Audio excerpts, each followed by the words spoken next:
Olá, pessoal da Twitch tá me ouvindo? Beleza.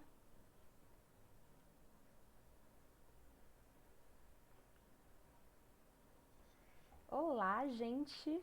Agora vamos começar formalmente essa nossa live de lançamento.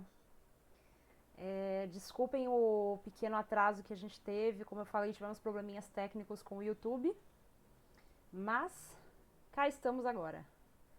O pessoal tá falando que o microfone tá baixo. Deixa eu ver se eu consigo. Tá mexendo aqui. Se eu não conseguir, eu vou tirar o microfone. Vocês me dizem se tá bom. Vamos se ajudando, gente.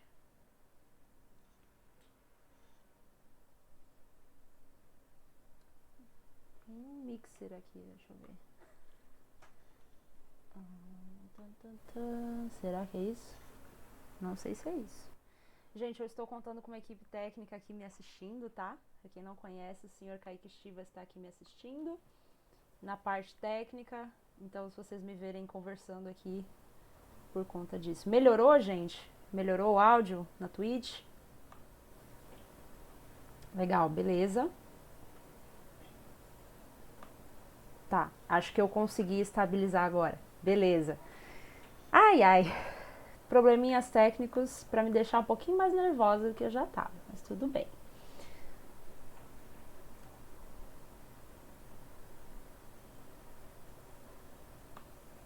Ok? Som ok? Então tá bom. Então é isso, vamos começar. Agora ficou sem som. Tá sem som? Tá com som? Tá. Estamos testando aqui que está com som. Vou seguir aqui com vocês, senão a gente vai acabar ocupando muito tempo do Instagram. Então, olá pessoal, boa noite. Bem-vindos à live de lançamento do livro A Mulher Jornalista no Cinema. Eu vou ficar um pouco confusa aqui olhando para as câmeras, tá? Me ignorem. É uma experiência nova. Nunca entrei ao vivo para conversar com vocês antes. Já gravei alguns vídeos. O pessoal que me acompanha desde a época do Blog and Roll, gravando vídeo. Eu faço bastante isso nos stories, principalmente, mas ao vivo é minha primeira vez. Então eu espero que vocês me desculpem se eu ficar meio confusa aqui olhando as câmeras. Mas enfim, estamos aqui. Hoje é o dia de lançamento. E eu estou muito feliz de estar aqui com todos vocês. O legal da gente estar no modo virtual é que eu estou conseguindo compartilhar esse momento com pessoas, amigos de todos os estados, de todas as cidades, de vários lugares diferentes. E o lançamento inicialmente seria presencial, né? Mas por conta da pandemia, do Covid-19, infelizmente a editora conversou comigo, falou que todos os eventos estão sendo transferidos para o ano que vem, os eventos de lançamento presencial. Então, por isso, nós estamos realizando a live de lançamento online, tá? Mas, como eu falei, tem seus benefícios, né? Eu tô conversando aqui com vocês de vários lugares diferentes, e isso é maravilhoso. Eu tô muito feliz de estar aqui lançando o meu primeiro livro.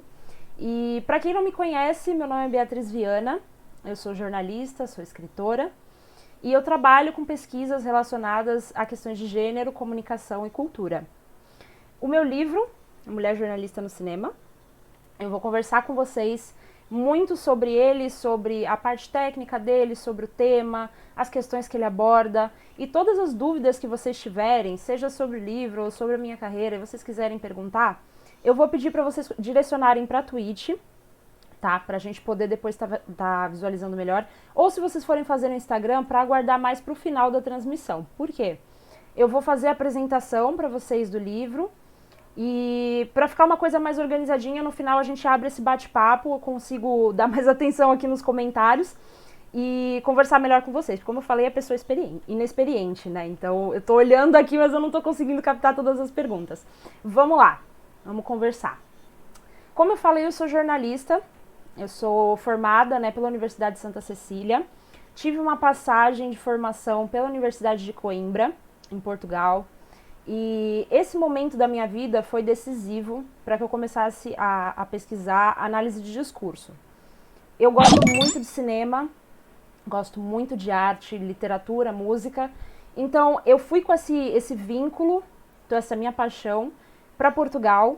E lá eu consegui fazer esses estudos de semiótica, análise de discurso, também história da arte. E isso me deu uma bagagem muito boa para que eu começasse a minha pesquisa quando eu voltei para o Brasil. Tá? Como eu falei, a minha foi graduação sanduíche, né, que a gente chama, a graduação que começa aqui no país, você faz um intercâmbio de 6 meses a um ano e você vai para outra universidade. Então eu fiz essa graduação sanduíche em Portugal.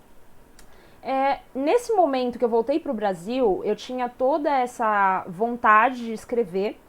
Eu fiz muitas leituras de muitas teses, muitas pesquisas. A carga universitária em Portugal é um pouco diferente, eu acho, no curso de jornalismo do Brasil para o de Portugal, no sentido de que tem uma base teórica muito forte. O curso de jornalismo lá em Coimbra gostava mais de prezar pelos livros, artigos, pela bibliografia, gostava que a gente levasse materiais de estudo para a faculdade, para ficar lendo nas aulas. E aqui a gente teve mais, eu pelo menos passei por essa experiência de ter uma prática maior. Né? A universidade no Brasil me abriu portas de forma prática.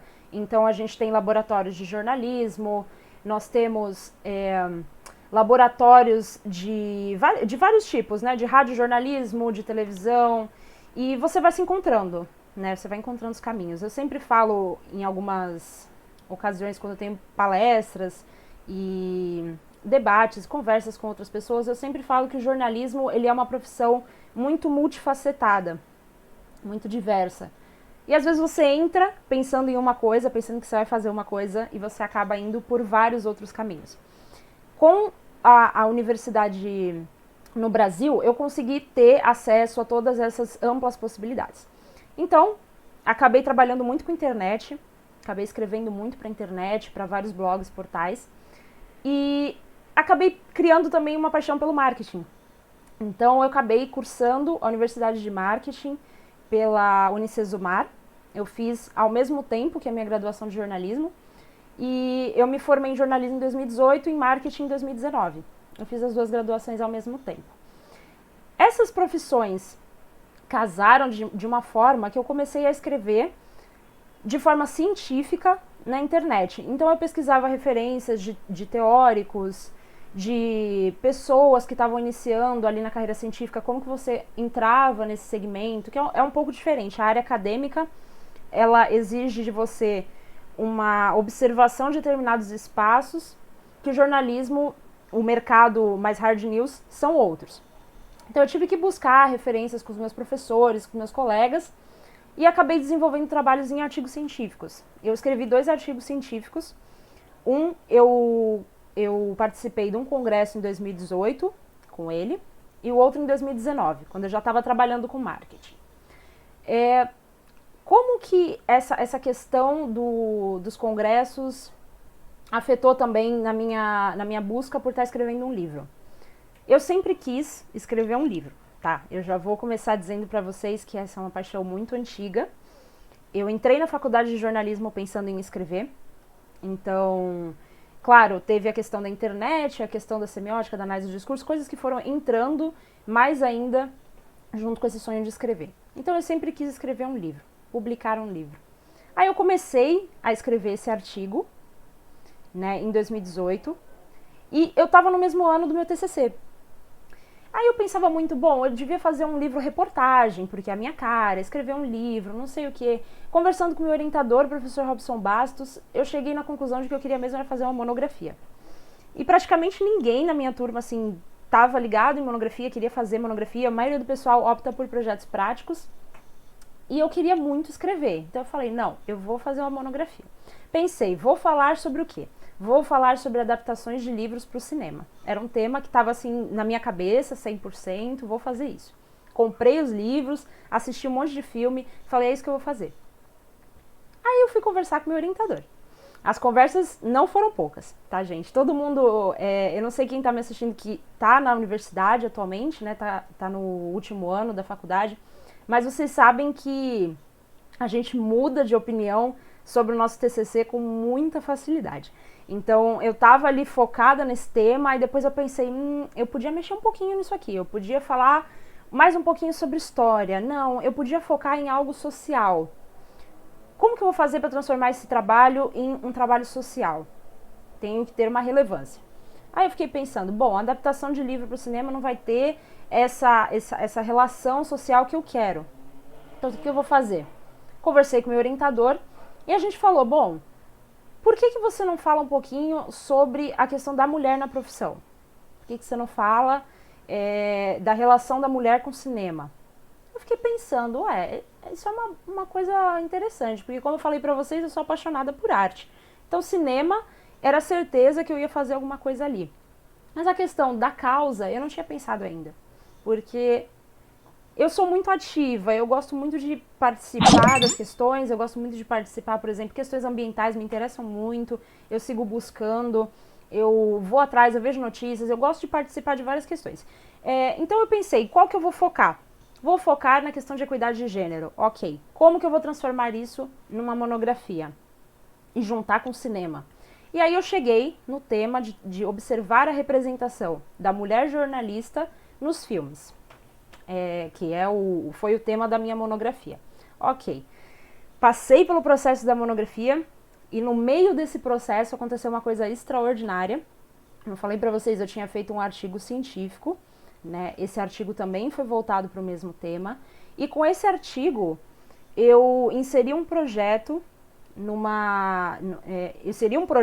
projeto relacionado à Organização das Nações Unidas, que é um projeto chamado Youth Assembly. É um projeto muito legal que acontece com jovens, reúne jovens do mundo inteiro para falar sobre causas sociais, para falar sobre soluções, né, para os problemas que a gente vive atualmente. Então, assim, eu me inscrevi, eu pensei, bom, eu posso agregar, eu posso aprender muito também, eu posso levar um projeto, eu posso fazer muita coisa.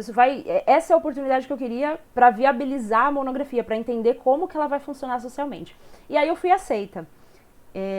Existe, né, um processo seletivo, você se inscreve e a gente, no final, formamos uma delegação de 80 brasileiros para ir para essa 22ª edição da Youth Assembly, que aconteceu na sede das Nações Unidas em Nova York. E, assim, foi uma viagem de uma semana, a gente participou de vários eventos, várias palestras, congressos, oficinas, tudo relacionado aos Objetivos de Desenvolvimento Sustentável que foram estabelecidos pela ONU na sua Agenda 2030.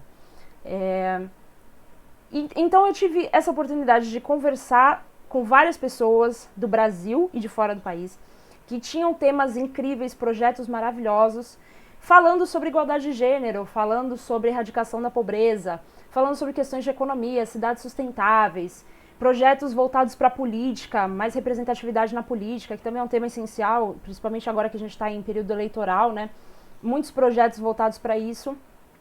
E nessa oportunidade de conhecer tantas pessoas incríveis, eu falei, eu preciso levar essa pesquisa além. Eu não posso deixar ficar só na monografia. Então, eu voltei, né, para o Brasil com essa cabeça de o projeto vai se estender. A pesquisa será maior do que eu imaginava. Concluí a monografia e deu tudo certo, foi maravilhoso, foi um período de muitas descobertas. E aí no ano seguinte, a editora Apres de Curitiba me procurou e falou, poxa, a gente viu o seu artigo, ficamos interessados em saber se você queria publicar um livro. Eu falei, gente, é isso, é o sonho, claro que eu quero. Conversamos, então entrei com o projeto do livro em 2019. E, enfim, devido à pandemia, o projeto se estendeu, era para ter sido lançado em maio, mas estamos aqui hoje, firmes e fortes, felizes e contentes, é isso que importa. A identificação que eu sinto com a pauta, especialmente, né, a pauta de igualdade de gênero, é muito forte, não só por ser mulher, não só por ser mulher no Brasil, não só por ser mulher jovem, não é por nenhuma dessas coisas. É porque eu sempre tive paixão por uma palavra, liberdade. Eu sempre gostei demais dessa palavra, eu sempre achei uma palavra linda, e mesmo quando eu não sabia o que era feminismo ainda, essa palavra já me encantava enormemente.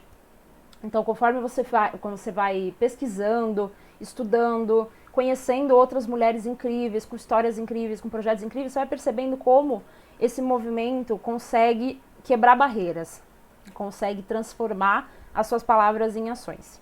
Tanto que esse foi o projeto que eu levei para a Youth Assembly, né? O Palavras de Ação. Muita gente que me acompanha deve lembrar também desse projeto, que foi bem legal, também era no meio digital, eu trazia referências de mulheres históricas que contribuíram para a sociedade. Então, enfim, foi uma coisa assim maravilhosa quando eu descobri a associação da palavra liberdade com um movimento que eu me sentisse representada, que eu sentisse que eu poderia contribuir, que eu sentisse que eu poderia ajudar as pessoas.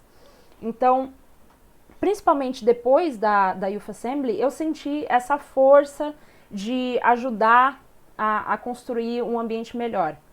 Eu sou jovem, mas eu penso nas pessoas que vão vir depois de mim, eu penso na minha futura filha, nos meus futuros filhos, eu sou muito assim de pensar no futuro.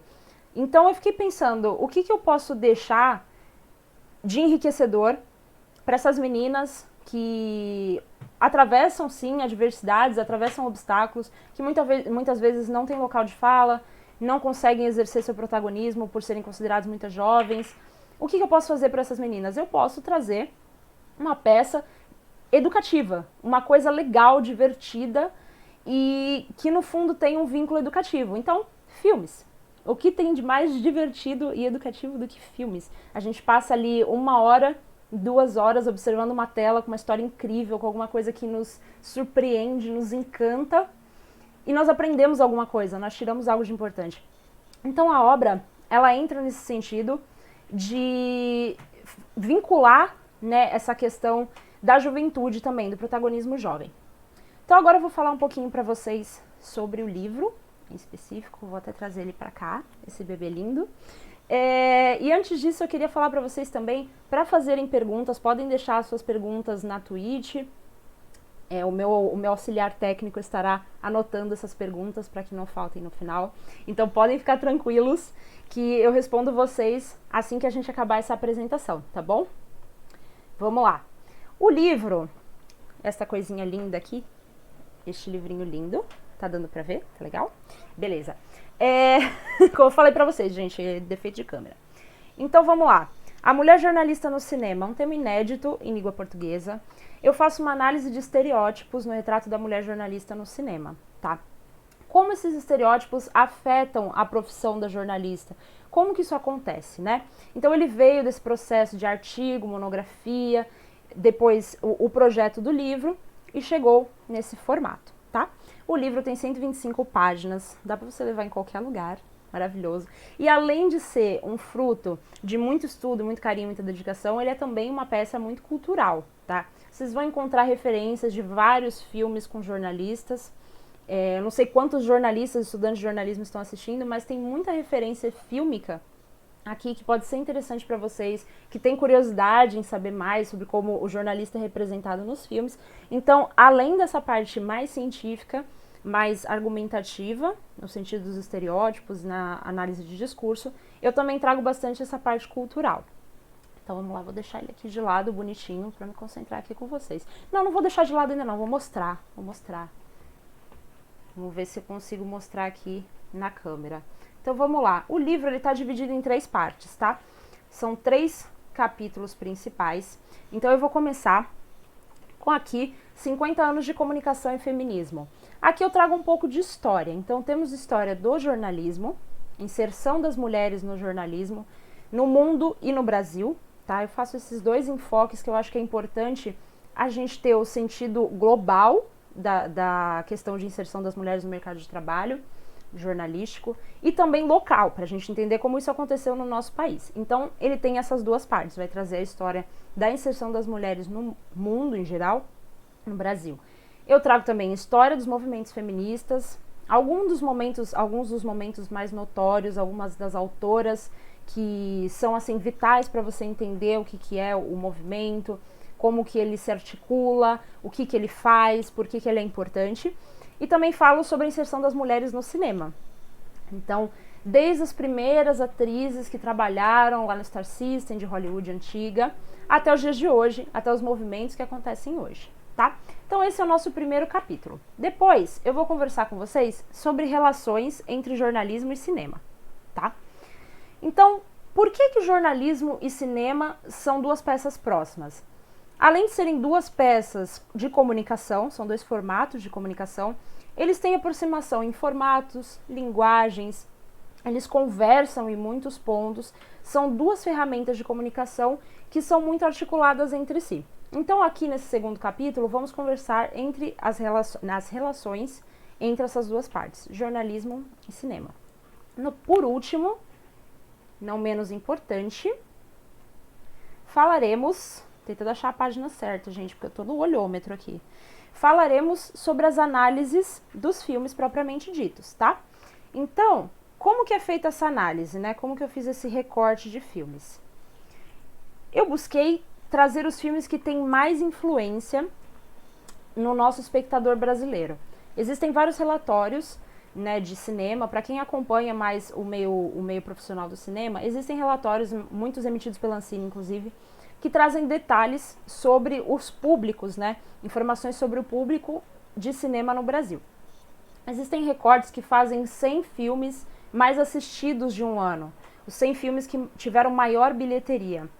Esses filmes que são mais comerciais, mais populares e que trazem uma maior rentabilidade, a gente costuma chamar de blockbusters, tá? Então, filmes, por exemplo, como Transformers, Vingadores, filmes que tiveram uma alta bilheteria, que tiveram alto público, são os filmes que entram nessas listas dos 100 mais assistidos. Nessas listas da Ancine, a gente percebe que a percepção do brasileiro sobre o cinema é muito condicionada pelo cinema estadunidense. Então a gente consome muitos filmes norte-americanos, muitos filmes estadunidenses, e a gente tende a trazer essa carga dos filmes norte-americanos para a nossa realidade. Então, como que isso funciona? A gente pega um personagem, por exemplo, uma história, um contexto, um roteiro, e a gente tende a trazer para a nossa realidade, mesmo que não seja a realidade do nosso país. É o que muitas pessoas brincam às vezes, que é aquela ilusão do cinema de Hollywood. Nossa, o cinema me iludiu por anos. Não é bem assim, mas é um pouquinho. A gente pega, por exemplo, filmes que foram muito populares, como Meninas Malvadas, As Patricinhas de Beverly Hills, filmes que moldaram gerações de adolescentes e que traziam aquela carga romântica da adolescência, aquela coisa toda, que trouxeram uma carga para a juventude aqui que se espelhou em visual, usavam as mesmas roupas, os cabelos eram uma tendência. Isso acontece também muito com séries, né? O mercado de séries também. A gente vê, por exemplo, a personagem da Rachel em Friends, ela teve, o corte de cabelo dela foi o mais utilizado no mundo na época que Friends estava sendo transmitido, né? Então você vê quão forte é a influência dessas peças cinematográficas, das séries no nosso cotidiano. E o brasileiro consome muito filme dos Estados Unidos. Então, esse foi um dos critérios que eu utilizei para escolher quais filmes eu ia trazer para o meu livro. Então vamos lá, filmes estadunidenses, feitos em língua inglesa, num recorte de 50 anos. Tá, por que 50 anos? 50 anos não é tanto tempo, mas mesmo assim, muitas transformações podem acontecer. Então eu falei, ok, vou pegar 50 anos de filmes de protagonistas jornalistas e ver o quanta coisa mudou, o que está diferente. Spoiler para vocês, não muita coisa, tá? Então, 50 anos de protagonistas mulheres jornalistas, filmes que forem blockbusters, filmes comerciais que tiveram alta bilheteria e que fossem em língua inglesa. Esses foram os principais critérios que eu escolhi aí para selecionar esses 9 filmes que entraram no livro. Eu não assisti só os 9 filmes, eu assisti vários outros. Aqui atrás tem um anexo em que você pode conferir as principais referências, tá, que são 39, mas eu assisti mais de 90 filmes para fazer essa pesquisa, porque eu não considerei só filmes americanos. Eu assisti filmes da Europa, filmes mais independentes, filmes brasileiros, vários filmes, e fui utilizando os critérios, né, para reduzir nesses 9 títulos. Então foi assim, bastante coisa, foi uma pesquisa bem legal. Eu que gosto de cinema, eu ficava maratonando um filme atrás do outro, e é muito interessante como você altera a sua perspectiva de espectador para pesquisador. Porque qual é a diferença, né? Pelo menos a diferença que eu senti. Como espectador, você tem muito aquela questão da paixão pelo filme, a paixão pelo personagem, pelo ator, pela história, pelo roteiro. Você pensa, nossa, esse filme é do John Hughes, eu vou amar. Eu sou assim, pelo menos. John Hughes foi um diretor aí muito conhecido nos anos 90, trabalhou, por exemplo, no Clube dos Cinco, que é um filme que eu adoro. Então, assim, você assiste o filme já pensando, tipo, o diretor que eu gosto fez, então eu vou amar. É muito interessante essa perspectiva. E quando você trabalha numa perspectiva de pesquisador, que você tem que analisar o filme, que você tem que entender, né, com o seu objetivo de pesquisa, uma determinada mensagem, um determinado aspecto do filme, é muito diferente. E você assiste várias vezes aquele mesmo filme, várias vezes observando diferentes detalhes. Eu tenho cadernos enormes que só de anotações de todas as vezes que eu fui vendo o mesmo filme, falando, nessa cena aqui tem uma coisa que eu poderia pensar, nessa cena aqui tem uma coisa interessante, esse diálogo é interessante. Então você vai tornando a sua perspectiva muito mais de estudante, de curioso pela arte do cinema. Isso foi me levando a outros caminhos. Eu comecei a me interessar mais por roteiros, eu comecei a me interessar nas diferenças de técnicos de som, nas diferenças que representavam uma fotografia com muitas cores, uma fotografia com paletas mais sóbrias. Você vai pegando os detalhes que quando você está só assistindo como espectador mesmo, você não tem assim essa curiosidade. Então foi ficando uma coisa muito legal. Foi muito divertido. E nesses 90 filmes, nessa extensão de tantos filmes, eu reduzi para esses 9. Quais são os filmes? Vamos lá. Eu vou falar para vocês na ordem que eles estão apresentados no livro, mas não é a ordem de lançamento deles, tá? Alguns filmes aqui são de 1970, 1980, então eles não estão na ordem cronológica, mas sim na ordem que eles aparecem nos capítulos do livro. Então, O Diabo Veste Prada, que aparece 2 vezes no livro, eu falo de ambas as personagens principais, da Miranda e da Andy, né, interpretada pela Meryl Streep e pela Anne Hathaway. Eu falo das duas em 2 capítulos diferentes. Rede de Intrigas, Ausência de Malícia, Faces da Verdade, Os Delírios de Consumo de Beck Bloom, Como Perder um Homem em 10 Dias, A Síndrome da China, Nos Bastidores da Notícia e Uma Manhã Gloriosa. Esses são os 9 filmes que estão analisados em A Mulher Jornalista no Cinema. Filmes que eu particularmente adorava. Tem alguns que eu ainda não conhecia antes, né, da pesquisa. Eu não conhecia, por exemplo, A Síndrome da China, eu nunca tinha ouvido falar. E é com uma das minhas atrizes favoritas, que é a Jane Fonda. Então foi assim, um choque pra mim. Eu falei, meu Deus, como que eu não conhecia esse filme? E são filmes, as temáticas são muito diferentes. Eles se passam em contextos diferentes, mas todos têm características próximas que tornam essa pesquisa tão viável, tão vital para a gente entender a questão do estereótipo, da repetição, da caracterização, né? Então, tenho esses 9 filmes, tenho todas as personagens para vocês entenderem como é que funciona a questão de estereótipo. É muito curioso a gente falar em cinema comercial, em filmes blockbuster, e perceber que existem poucas mulheres nesse campo, né? Como eu falei para vocês anteriormente, nessa lista dos 100 filmes de maior bilheteria no Brasil, no mundo, pouquíssimos são assinados, dirigidos por mulheres, tá? Uma pesquisa interessante que eu vi recentemente, posterior ao livro, né? Eu utilizo algumas pesquisas da mesma fonte no livro, e eu vou me atualizando constantemente porque, como eu falei para vocês, eu sou apaixonada pelo assunto e a pesquisa continua. Essa pesquisa tem uma continuidade. E um dado mais atual, que saiu agora um relatório de 2020, mostra um panorama de 13 anos, considerando esses 100 filmes, nesses 13 anos, cada ano, né, 100 filmes. De todo esse tempo, 7% ou 8% desses filmes foram dirigidos por mulheres. 13 anos. Filmes comerciais de alta bilheteria, ou seja, filmes rentáveis, filmes que movimentam a indústria, filmes que fazem empregos, que garantem a vitalidade do cinema. Né? Os filmes que movimentam a indústria. Desses filmes, pouquíssimos foram dirigidos por mulheres. Então, assim, eu peguei muito isso na pesquisa e reparei no seguinte: desses filmes que eu citei para vocês, os 9 filmes que estão analisados, apenas 2 são produzidos por mulheres elas assinam parte da produção, e apenas 2 são co-escritos por mulheres. Não existe nenhum desses 9 filmes que foi dirigido por mulheres. E a gente para pra pensar, que estranho, né? Eu falar sobre um assunto em que a protagonista é uma mulher, a personagem principal, a história, todo o vínculo é com uma questão do universo feminino, e eu tenho um homem dirigindo. Tá, mas o que isso tem a ver? No que isso influencia? Vamos pensar aqui, pelo lado jornalístico. Você vai estudar uma pauta para falar sobre uma tribo. Ah, eu vou falar sobre uma tribo, ok. Eu não quero visitar a tribo.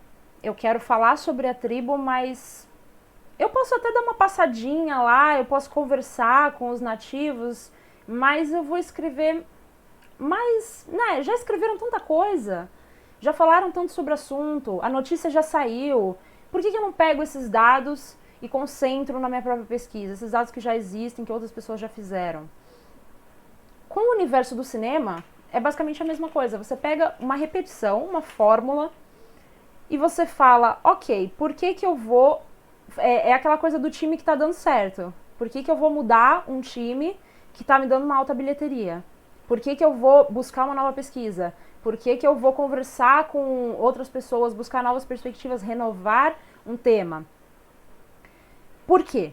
Né? Por que eu vou fazer isso? Eu vou manter as coisas do jeito que elas estão. Eu vou conservar os mesmos padrões, modelos, características que são utilizados no cinema dos anos 70, no cinema de 2020. A questão é basicamente essa, tá? Esses modelos, padrões continuam e as pessoas não se preocupam em mudança. E quando a gente fala que tem um diretor homem falando sobre filmes com protagonistas mulheres e isso é ruim, é justamente por isso, porque não há mudança. Não há uma pesquisa, não há uma análise, não há uma interpretação do que está acontecendo na contemporaneidade. Não há uma contextualização com o universo que a gente vive hoje, que é um universo muito diferente dos anos 70, que tem pautas diferentes, que tem muita carga diferenciada e que precisa ser levada em consideração, precisa ser relevante. Isso é considerado muito também quando nós falamos, por exemplo, das novas mídias, né? Muita gente reclama, as plataformas digitais, todas essas ferramentas novas que a gente tem que se adaptar. Isso não é nada, a gente tem que confiar só no que a gente vê na TV, e não é bem assim, né? O universo que a gente vive de comunicação, ele está em constante mudança. Isso é um princípio da educação, da comunicação, a constante transformação que a gente vive, a gente acompanha a sociedade.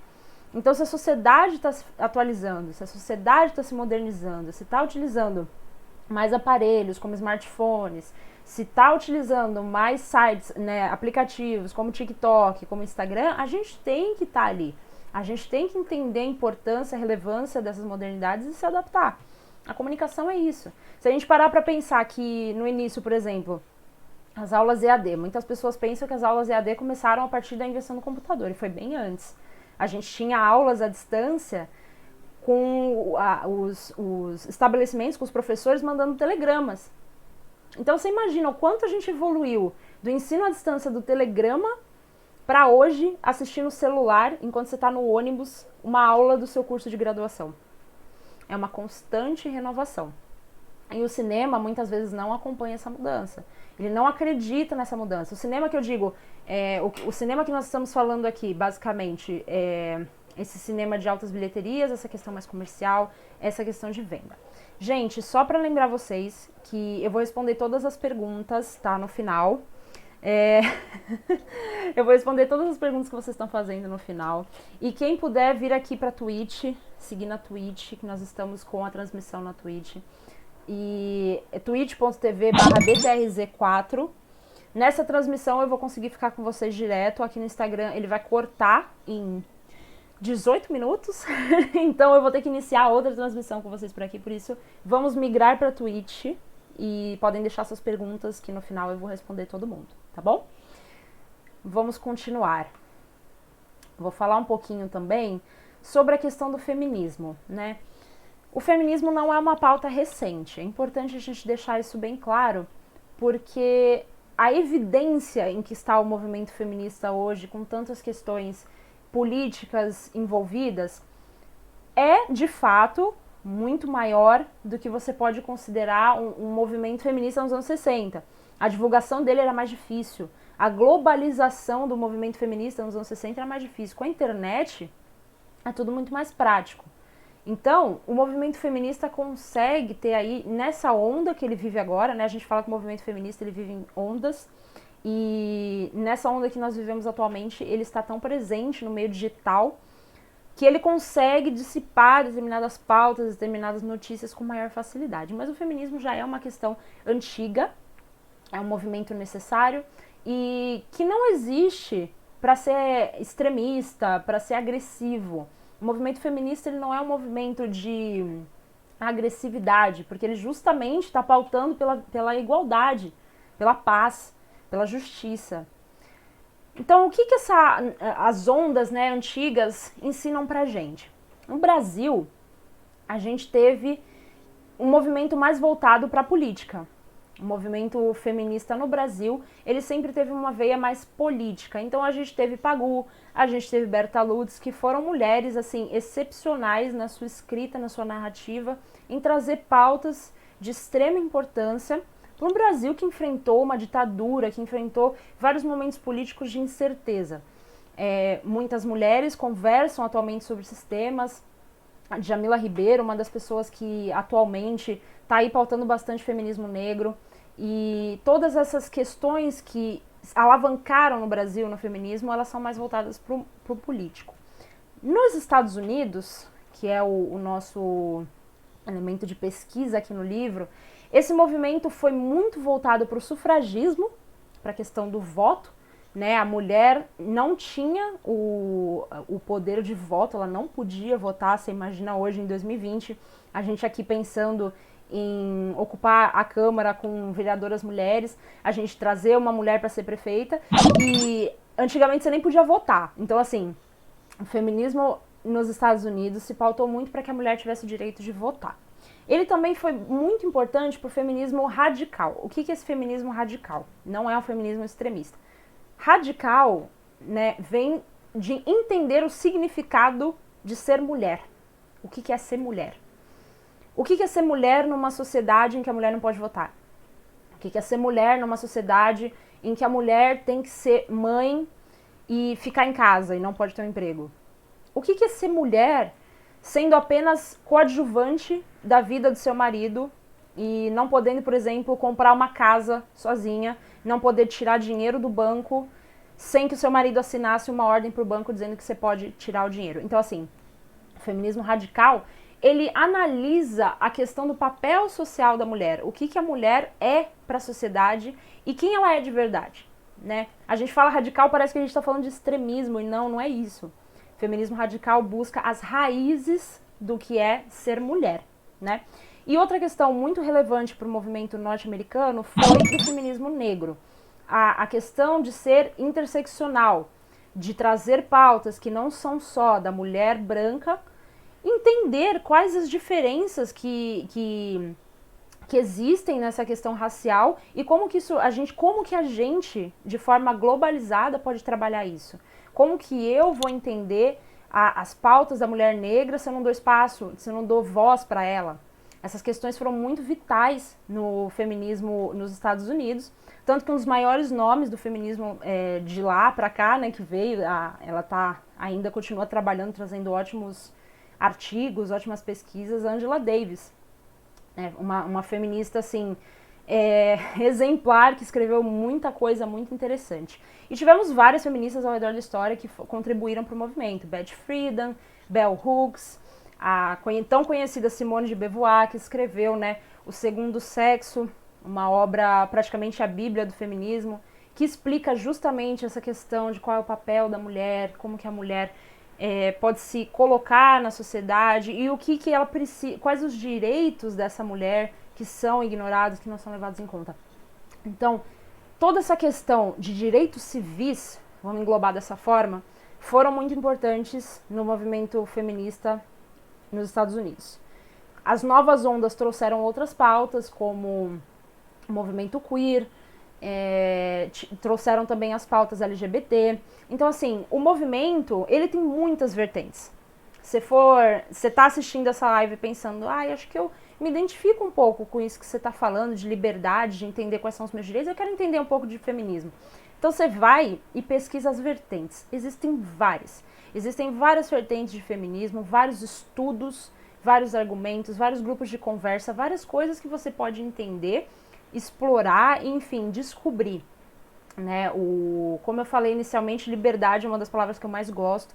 Então, como o feminismo se relaciona com essa liberdade do ser individual, do ser político, da gente poder ter voz, exercer a nossa voz, eu me identifiquei demais. Então, por isso que o livro também entra nessa temática do feminismo, especialmente na parte de história, tá? E agora vamos para o cinema, né? Por que o estudo de estereótipos é importante? Por que o estereótipo é tão importante quando a gente está falando de filmes? As mulheres, na maior parte dos filmes, não são retratadas como líderes, como mestres, como protagonistas profissionais. Existe um teórico que eu gosto muito, utilizo no livro, que é o Pierre Bourdieu. Ele tem um livro chamado A Dominação Masculina, que mostra como vários aspectos da nossa sociedade, várias características que são impostas na figura feminina, fomentam esse ambiente de intimidação. Fomentam essa ideia de que o lugar da mulher não é como líder. O lugar da mulher é como empregada, é como funcionária, é como o segundo ponto, nunca o primeiro. E o Pierre Bourdieu escreveu essa obra. Claro, ele teve todo o cuidado de trazer várias perspectivas, de trazer várias reflexões também de autoras, enfim, para fazer dessa obra algo mais plural. E isso se estende ao cinema no sentido de que a gente vê um retrato. A gente sempre fala muito do a vida imita a arte, né? A arte imita a vida. E o cinema reflete a nossa realidade. O cinema reflete a nossa sociedade. Tanto que quando você vai observar, por exemplo, o cinema dos anos 40 nos Estados Unidos, você vai ver determinado contexto, uma relação diferente entre casais, entre famílias, entre profissionais, e quando você vai para o cinema dos anos 70, você tem algo completamente diferente nos anos 80, nos anos 90 e assim por diante. Então o cinema ele se atualiza conforme o contexto social em que ele vive, e esses estereótipos muitas vezes não são atualizações, são coisas que ficaram consolidadas, conceitos que foram formados no passado e se propagam. É o que a gente chama muito de senso popular, né? Consenso. As pessoas têm um consenso sobre determinadas coisas, as pessoas acham que uma coisa específica tem relação com a outra e é isso, pronto, acabou. E isso convenciona preconceitos. Porque a partir do momento que eu coloco na minha cabeça que toda atriz ela tem que ser loira, bonita, jovem, magra, peituda, eu tenho um preconceito, um estereótipo, tá? Eu tenho um padrão de beleza que impõe um preconceito para qualquer outra atriz que seja fora desse padrão. Então, como que eu vou colocar as pessoas em caixas? Isso não falando nem só sobre mulheres, falando sobre pessoas em geral, sociedade em geral. Como que eu vou colocar que toda pessoa que gosta de livros é nerd? Se eu falar a palavra nerd, com certeza veio na sua cabeça algum personagem de filme, adolescente com óculos e camisa xadrez. Esse é o estereótipo clássico do nerd. O estereótipo da loira burra, o estereótipo do pai machão com a barriga de fora tomando a cerveja.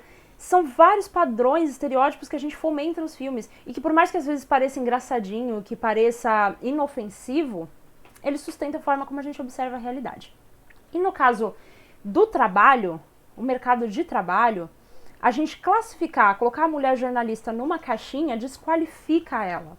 Desqualifica ela da posição de editora-chefe, desqualifica ela de alcançar voos maiores dentro da profissão. A gente coloca toda a carga que a gente imagina de uma determinada pessoa, de um ideal de pessoa, num modelo, e a gente acha que não existe nada além disso. Então, o cinema, ele vai fomentar esses estereótipos, vai fomentar o imaginário popular e vai fazer a gente achar que todo mundo gosta de determinada coisa ou que faz determinada coisa é daquele jeito. Não é assim, o universo é plural, né? A nossa sociedade é extremamente diversa, especialmente a sociedade brasileira. Nós temos pessoas de todos os tipos e as personalidades das pessoas são diferentes, né? As características que formam a gente, a nossa formação cultural, a nossa formação familiar, tudo que acontece com a gente forma indivíduos, né? Se fôssemos todos iguais, não teria por que a gente tá vivendo em sociedade, aprendendo a conviver uns com os outros. Se todo mundo fosse igual, todo mundo convivia e pronto, acabou. Todo mundo vai fazer a mesma coisa, todo mundo sabe da mesma coisa, todo mundo é do mesmo jeito. Então vamos colocar todo mundo no mesmo lugar, todo mundo vai se dar bem e acabou. Não temos sonhos, não temos perspectivas, não temos projetos, não saímos da caixa. Mas o mundo não é assim, né? A sociedade é diversa e nós temos que entender essa diversidade. Então os estereótipos vão colocar sim essa questão de intimidação, de submissão e colocam que existem espaços destinados aos homens e espaços destinados às mulheres. Que eu falei anteriormente de papéis sociais. A mulher, ela consegue ficar, ela é melhor, né, em trabalhos voltados para secretariado. Ela é melhor voltada para trabalho de educação. O homem, ele pode trabalhar em trabalhos braçais. Ele pode trabalhar em engenharia. Ele pode trabalhar em ciências exatas. A taxa de meninas que desistem de fazer uma Olimpíada de Matemática e de Astronomia por vergonha, por medo e por acharem que não é o local delas é muito grande. E essas são coisas que assustam, porque uma menina gostar de matemática, o que isso tem a ver, sabe? O que isso significa? Significa que ela é menos mulher? Significa que ela é masculinizada? Não! Ela é um indivíduo que aprecia ali a ciência exata e quer trabalhar nisso e ela está totalmente certa e ela tem que fazer isso mesmo. A gente tem que trabalhar o que a gente quiser, a gente tem que estudar o que a gente quiser e temos que ter a nossa individualidade, né? Temos que entender a nós mesmos e assim fazer acontecer, a gente vive uma vez, né? Então como que a gente vai viver sendo outras pessoas, sendo colocado em caixas e não fazer o que a gente realmente ama fazer? Gente, faltam 5 minutos para as 9, eu acho que essa transmissão no Instagram vai acabar em breve. Então se você ainda não está me assistindo na Twitch, vamos migrar para lá que a conversa continua.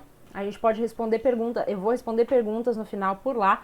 Então se você ainda não está na Twitch, twitch.tv/btrz4, tá bom? Que daqui a pouco essa transmissão deve ser cortada. Eu vou tentar iniciar outra logo em seguida, pedir aqui ajuda pro meu técnico, mas a gente vê como é que vai funcionar, tá bom? Então vamos continuar.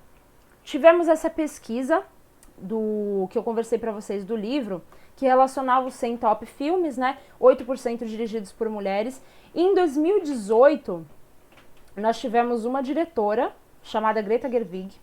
É uma das minhas diretoras favoritas, porque eu sou muito fã de comédia romântica, enfim. Sou uma pessoa que gosta muito de romances. E ela é uma pessoa que escreve, assim, de uma forma muito realista, ela tem personagens muito realistas, eu gosto muito disso. E em 2018, ela foi indicada ao Oscar de Melhor Direção pelo filme Lady Bird. Eu não sei quantos de vocês acompanham o Oscar, né, a cerimônia mais conhecida, assim, principalmente do mercado brasileiro, e ela foi indicada na categoria de Melhor Direção. Essa categoria de Melhor Diretor só teve 5 mulheres concorrendo em toda a história do Oscar. São 94 anos de Oscar, se eu não me engano, e só 5 mulheres concorreram na categoria de Melhor Direção. E além de só 5 mulheres concorrerem, só uma foi vitoriosa, que foi a Catherine Bigelow, em 2010, por Guerra ao Terror. Tá? Essa foi a única mulher a ganhar o prêmio de melhor diretora no Oscar. Quando a gente percebe que existe essa falta, né, de representatividade, essa falta de colocar a mulher nessas posições de diretora, de produção, partes técnicas do cinema, a gente percebe o quanto a cultura de não dá incentivo. A gente não incentiva as produções femininas, a gente não incentiva os projetos feitos por mulheres. Ah, mas como que eu vou fazer isso? Como que eu vou saber? Toda hora que eu for assistir um filme, eu vou ter que procurar quem é o diretor? Não é bem assim, você não precisa assistir um filme só pensando na parte de quem é o diretor. Você pode assistir um filme ocasionalmente, assim, eu quero assistir esse filme aqui, eu vou assistir, pronto, acabou. Mas você pode pesquisar, né, filmes que são dirigidos por mulheres, novas cineastas, Temos várias cineastas no Brasil e nos Estados Unidos que fazem filmes maravilhosos de todos os tipos, de todos os temas, todos os segmentos. E você pesquisar, você ter essa vontade de conhecer. Porque quando a gente consome, é o que eu falei no começo, quando a gente consome esses filmes, a gente garante a rentabilidade da indústria, a gente garante que essa força continue a girar, a gente garante empregos, a gente garante visibilidade. A gente garante visibilidade e reconhecimento de que precisamos de representatividade, de que falta ocupar determinados espaços, de que não estamos em pé de igualdade. Então, assim, é importante assistir o filme que você quiser. Não vamos sair dessa live falando, a Bia me falou que eu só posso assistir filme dirigido por mulher. Não é isso. Você pode assistir o filme que você quiser, mas vamos pesquisar, vamos buscar, vamos nos interessar por esses temas. Porque, como eu falei anteriormente, feminismo não é uma questão de agressividade, de ser contra homens, qualquer falácia desse tipo. Ele é um movimento plural que só busca igualdade, que só busca justiça, que só busca pluralidade, representatividade, diversidade. Então, se você, falando aqui com os meninos, os homens que estão assistindo essa live, pesquisa, joga lá no Google, filmes dirigidos por mulheres. Será que eu já assisti algum? Será que eu tenho interesse nesse tema? Gosto muito de filmes de terror. Será que tem alguma cineasta mulher que eu possa estar apoiando o projeto dela? Também na questão de filmes independentes também. A gente está falando aqui mais do comercial, mas às vezes você pode buscar uma cineasta do campo dos filmes independentes que você adorou os trabalhos dela, sabe? Vamos dar essa força. Isso é importante, além dos movimentos que acontecem lá, né, nos bastidores, entre os próprios profissionais. Por exemplo, a gente teve o movimento Me Too, o Time's Up, que aconteceram em Hollywood, né, foram movimentos voltados mais para a questão do assédio, mas também para a representatividade, a falta de mulheres no Oscar, especialmente, que é a cerimônia aí mais conhecida. Então, não fica só entre os profissionais, tem que ficar entre todos nós. São pautas relevantes para todos nós.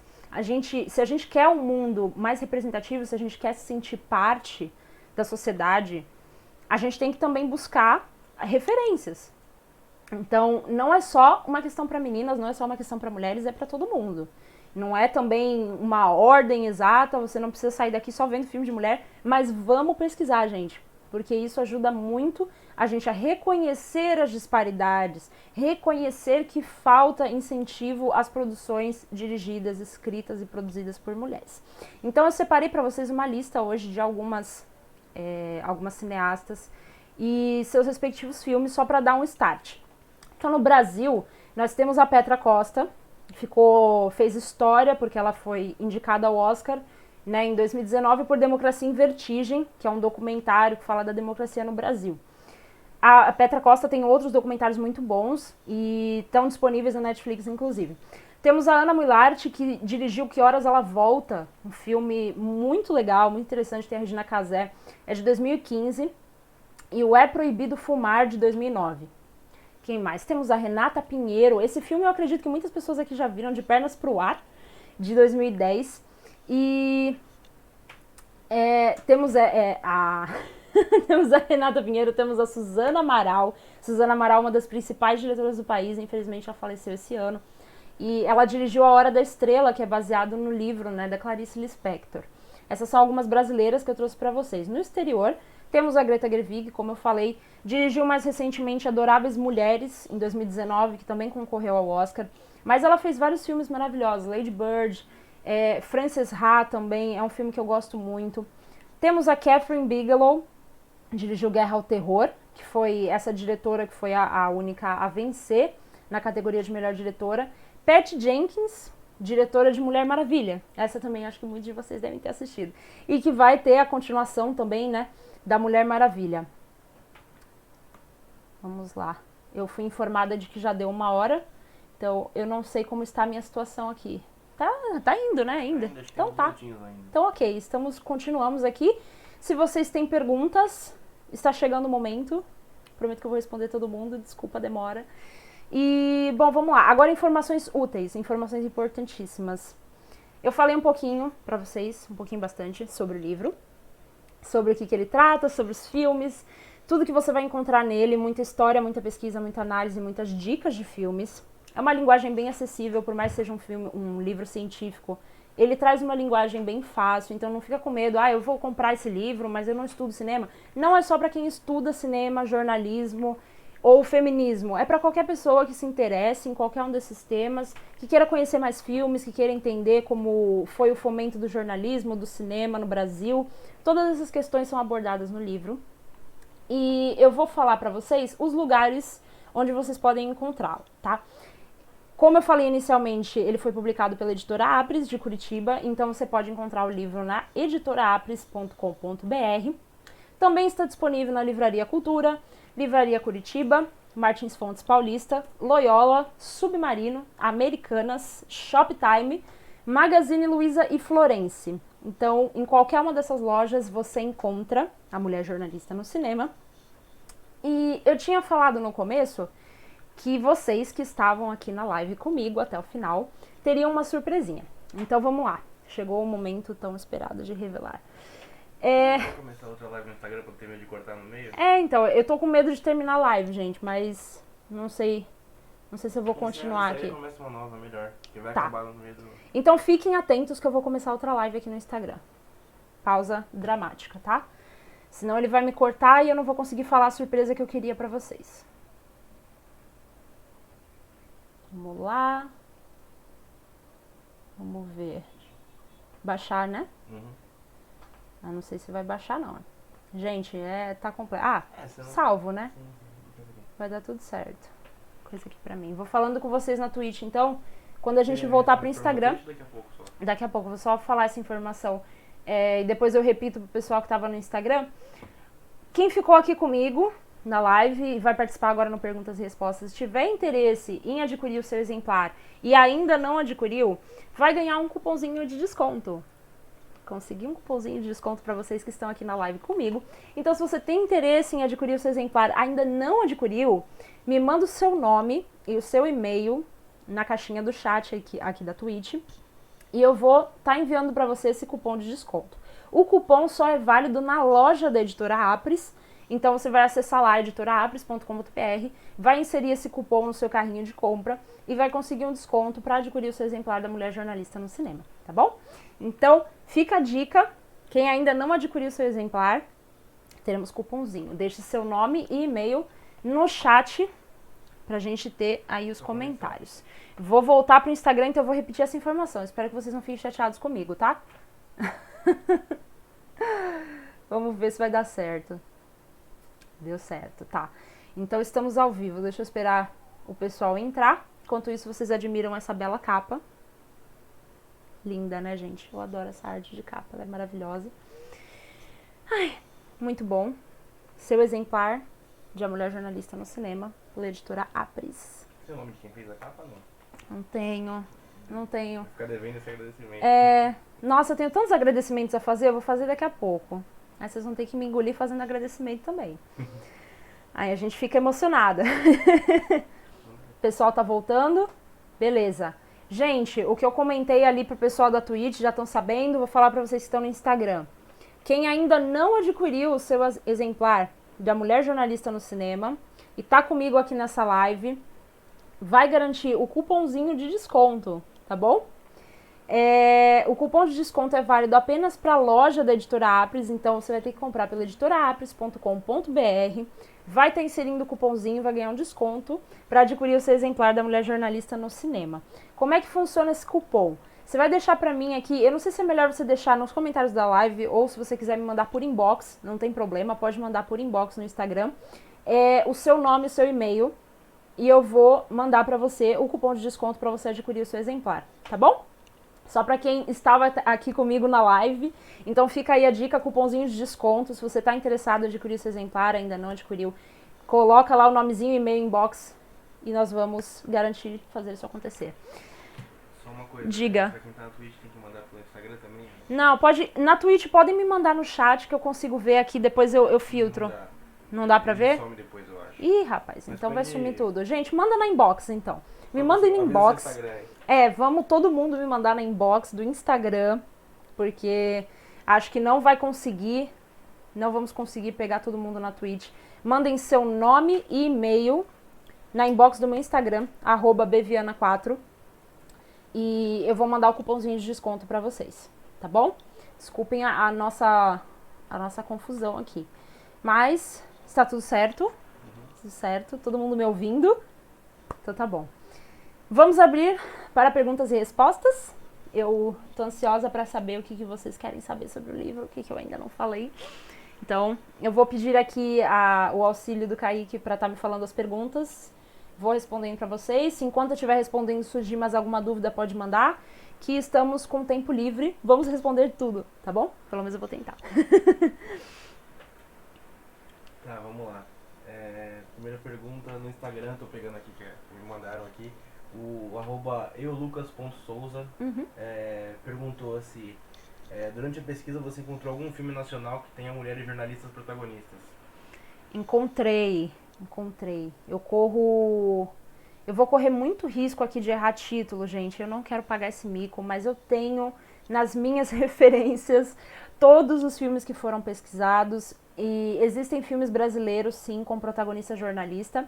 Então, o Lucas, né, que mandou. Depois eu te mando no inbox, Lucas. O Kaique anotou aqui o seu @. Depois eu te mando no inbox a referência dos filmes nacionais com protagonista jornalista, mas temos sim. Mais perguntas, calma aí. Vamos lá. Na Twitch tem o Bacacaroto, não sei se é Bacacaroto ou Bacaroto, não tem o nome da pessoa certo aqui, mas fez mais de uma pergunta. A primeira Tá, vamos lá. qual foi a maior dificuldade que você sentiu nesse trabalho? Maior dificuldade? Bom, eu fiz o trabalho desde a monografia, ele é todo bibliográfico, quase majoritariamente bibliográfico. Então, com exceção de uma pessoa que foi entrevistada para a monografia, está no livro, que é a professora Mônica Martinez. Ela desenvolveu um trabalho fantástico chamado A Jornada da Heroína, que ela fala sobre um modelo, né, é como se fosse uma estrutura narrativa que é comum aos roteiros, chamada Jornada do Herói. E ela transporta a jornada do herói para a realidade feminina. Ela conversa sobre esse tema. E eu conversei com a professora Mônica, eu li os artigos dela e depois tive a oportunidade de conversar com ela. Ela foi a única entrevista que entrou na monografia e foi um prazer enorme tê-la como entrevistada, porque o trabalho dela é fantástico e ela também está no livro. Então, com exceção da professora Mônica, todo o referencial do livro foi bibliográfico. E realmente é muito difícil, eu acho que foi a maior dificuldade, você encontrar materiais específicos do tema, né?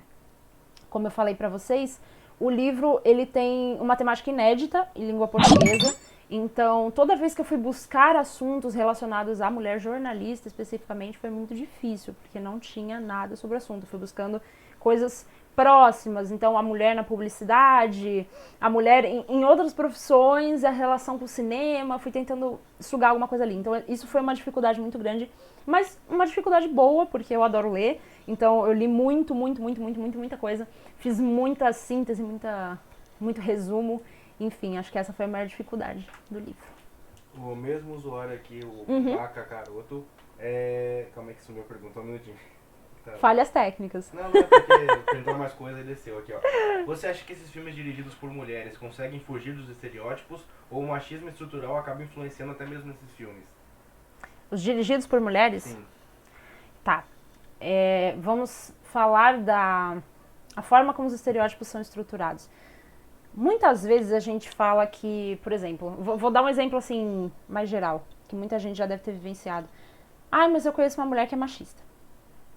Mas eu conheço uma mulher que ela não sabe nada desses papos de sororidade, ela compete com outras mulheres, ela não liga para outras mulheres, ela xinga. E assim, quando a gente estuda o movimento e faz esses estudos de gênero, a gente percebe que a questão da cultura é uma influência na formação da pessoa. Então, o que a gente diz? A gente não diz que essa mulher é machista, a gente diz que ela reproduz machismo, ela reproduz essa carga cultural, patriarcal, estrutural, tá? Isso se reflete, portanto, né, nos trabalhos que são feitos por mulheres de formas específicas. Muitas vezes você pode encontrar, sim, um personagem estereotipado, um personagem que tenha características ali comuns, de senso comum, que traga uma carga de preconceito, mesmo sendo um filme ali escrito por mulheres. Porque são coisas que estão na nossa sociedade de forma intrínseca, de forma geral, não é uma coisa específica dos homens. Também é legal essa pergunta para deixar isso claro. Os estereótipos, eles não são só fomentados pelos homens, tá? A sociedade, de forma geral, fomenta esses estereótipos que são trazidos por uma cultura machista, tá? É uma cultura que foi ali formada pelo olhar masculino, pela posição que o homem ocupa em sociedade, mas que atualmente ele não vai ser só projetado por homens, ele é projetado em todos os campos da sociedade por todas as pessoas. Então nós conhecemos pessoas, mulheres que reproduzem machismos. Isso não é uma coisa impossível de acontecer. Então uma mulher diretora pode sim cair aí nessa repercussão, nessa repetição dos estereótipos. Acredito que isso seja super plausível de acontecer. Tem muitas obras de romance, né, obras literárias que trazem estereótipos, especialmente na questão da romantização, os casais, as questões amorosas, elas costumam ter uma carga estereotipada muito forte, porque você tem toda aquela questão de tentar emocionar o teu público, tentar cativar, mas você cai em muitos vícios de vários filmes românticos e que propagam estereótipos. Então, assim, todo mundo está sujeito a isso. Por isso é importante a gente estudar, entender como essa formação acontece, reconhecer os nossos próprios estereótipos, os nossos próprios preconceitos e buscar ali uma forma de promover uma transformação, né? Ter uma narrativa coerente. Nem mesmo uma pessoa que estuda a causa, uma feminista, uma ativista, não corre o risco de cair em alguma repercussão de estereótipos. Todo mundo tem esse risco. E é por isso que é importante a gente estar sempre com essa autocrítica, né? Ter sempre o bom senso de analisar o nosso discurso, analisar o que a gente faz, o que a gente produz e reconhecer que a nossa formação é contínua, a gente está sempre aprendendo e reconhecer esses estereótipos que a gente forma também e fomenta. Aqui na Twitch também tem a pergunta da Ana Paula, que diz que é estudante do último ano de jornalismo. Ela pergunta qual foi a lição que você retira ao final desse estudo e análise que levou à produção do livro. Bom, 2 perguntas, ok. A conclusão que eu tiro, tem uma parte do livro que vai falar assim, como eu falei pra vocês, o livro, a parte da análise de personagens, ela é dividida em filmes, e nessa divisão de filmes tem a divisão de características, estereótipos que são repercutidos entre todos eles, para ficar mais fácil a leitura. Então, por exemplo, tem um capítulo que vai falar sobre masculinização de líderes, como a mulher em posição de liderança tende a ser masculinizada na sua representação cinematográfica. Nesse contexto de analisar vários filmes, além dos 9 que eu analisei no livro, mas de assistir vários filmes e colocá-los em perspectiva e fazer a análise crítica, né, desses filmes, eu percebi que a maioria das características, infelizmente, são comuns a todos. Mesmo que eles sejam segmentados no livro por partes, as características estão em todos os filmes. As mesmas coisas acontecem em todos os filmes. A estrutura dos filmes, a aventura da personagem, o desenvolvimento, o arco da personagem, ela tende a cair nos mesmos vícios. Então, qual é a conclusão? A pergunta que abre esse livro, premissa, é como tornar a comunicação mais igualitária. E eu sigo perguntando isso. A minha conclusão, além de trazer esse fomento do cinema produzido por mulheres, de incentivar as pessoas a buscarem as obras dirigidas, escritas por mulheres e garantir que esses filmes alcancem essas altas bilheterias, porque as mulheres também devem ocupar esse espaço de alta repercussão no cinema, eu também pergunto o que a gente ainda não sabe, mas que a gente pode trazer para a comunicação, para ela ser mais igualitária. O que a gente pode praticar no nosso dia a dia, seja no jornalismo, seja nos livros, seja em qualquer segmento da comunicação que você trabalhe. O que eu posso fazer todos os dias para acabar com esses estereótipos, para acabar com essas injustiças e para quebrar esses padrões em que as pessoas acabaram engessando a gente? Essa é uma questão diária. Então, a conclusão que eu tiro dessa pesquisa é que ela é contínua. Eu menciono isso no livro, que ela não para. Ela não acabou aqui nessas 125 páginas, ela vai render muito mais coisa em vários outros personagens. Aqui é a mulher jornalista, mas podia ser a mulher advogada no cinema, a mulher médica no cinema, quais estereótipos que essa mulher enfrenta, a representação dela, como isso afeta o trabalho dela, como isso afeta a credibilidade que ela tem no trabalho. Porque a representação da jornalista afeta a credibilidade dela, afeta o modo como o público vai analisar a profissional jornalista no mercado. A gente vai achar que toda mulher jornalista é engraçadinha porque a gente viu os delírios de consumo de Beck Bloom. Entendeu? É uma coisa muito importante de ser continuada. Uma das conclusões é essa. A outra é que nós temos que tomar atitudes diárias. Então, a gente pegar e prestar atenção nisso. A partir de hoje, eu vou buscar filmes que tragam representatividade. Eu vou dar a minha audiência, eu vou consumir um produto em que eu acredito, um produto que me representa. Eu acho que essa é uma questão muito importante, que muitas vezes a gente fala de cancelar as coisas, de não assistir determinada coisa. Eu nunca mais vou assistir filmes dirigidos por homens. Não, não é isso. Você vai assistir todos os filmes. Você vai buscar filmes que te representam, filmes que te façam sentir parte, né, da realidade do cinema, da sociedade. Como eles são retratos sociais, você tem que se sentir representado. Então, eu acho que é isso. Eu acho que é uma ação diária, uma pesquisa continuada. Essas foram as conclusões que eu tirei. E me desculpa, eu esqueci a outra pergunta da Ana Paula. Não eram duas perguntas? Não, era uma só. Tá, então espero que eu tenha te respondido, Ana Paula. E parabéns por estar em jornalismo, porque é um curso maravilhoso. Sou suspeita. No Twitch também o Steve Ferreira fala: o que você consegue ver como solução para essa quebra de estereótipos ou modificação no sentido para algo bom e não tóxico? Uma solução é leitura, busca por filmes diferentes, busca por fontes diferentes, especialmente. Aqui a gente trata muito dos filmes americanos, mas quando você vai escrever, você tem que buscar referências fora do senso comum.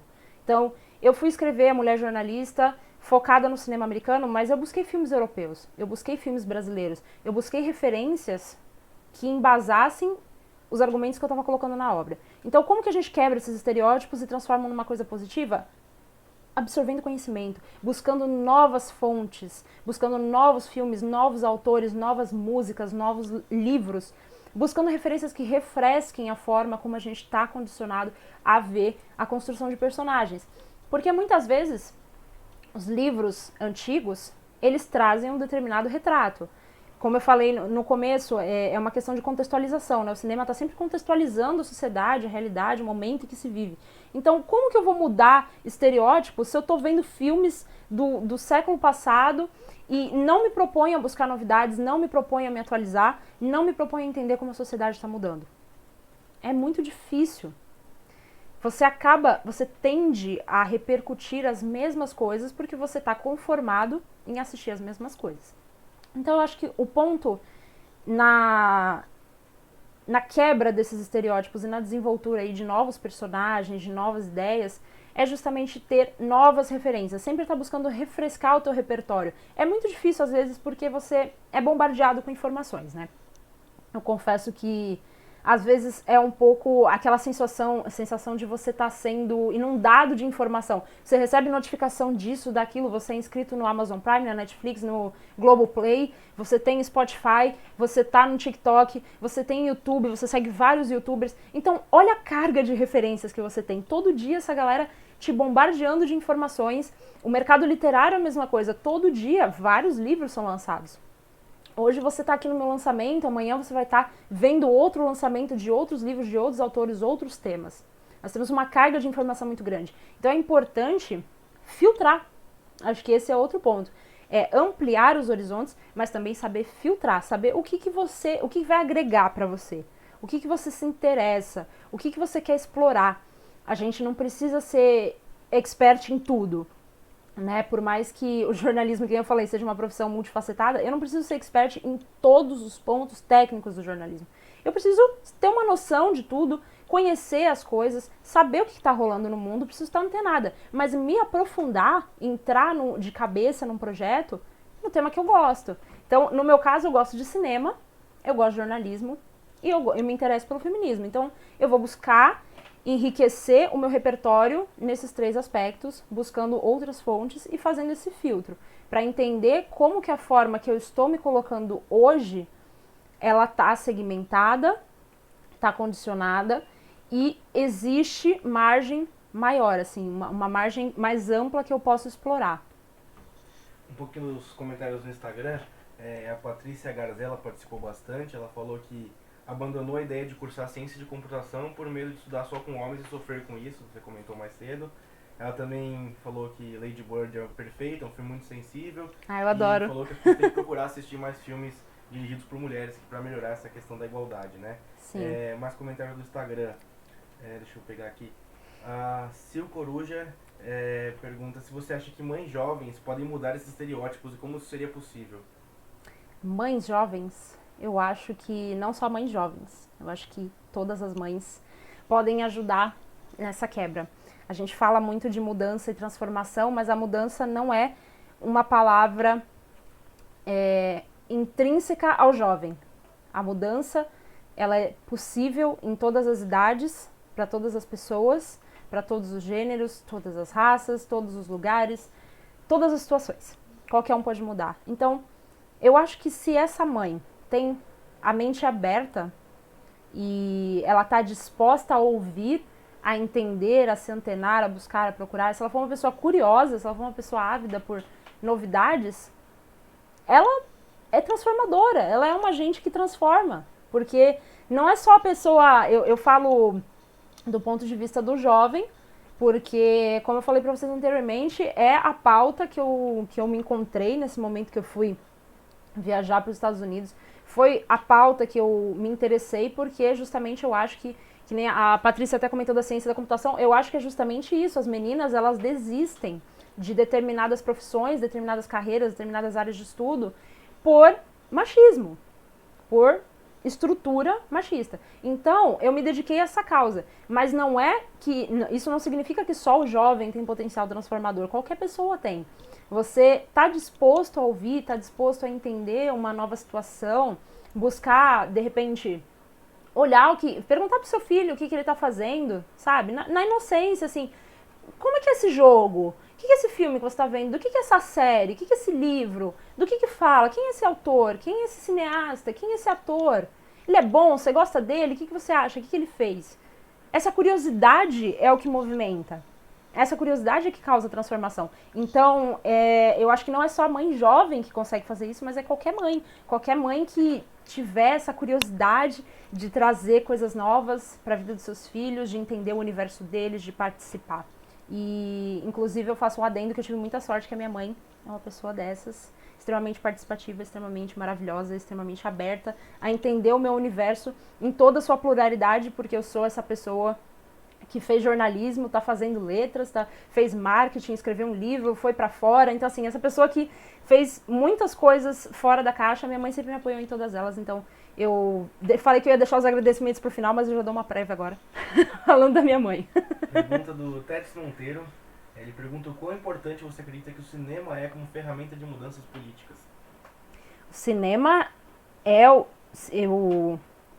sou suspeita pra falar, porque é a minha forma de arte mais, que eu acredito que seja mais expressiva, né, no sentido de humanidade, no sentido de potencial social. Então, eu ouso dizer que o cinema tem o maior potencial transformador politicamente.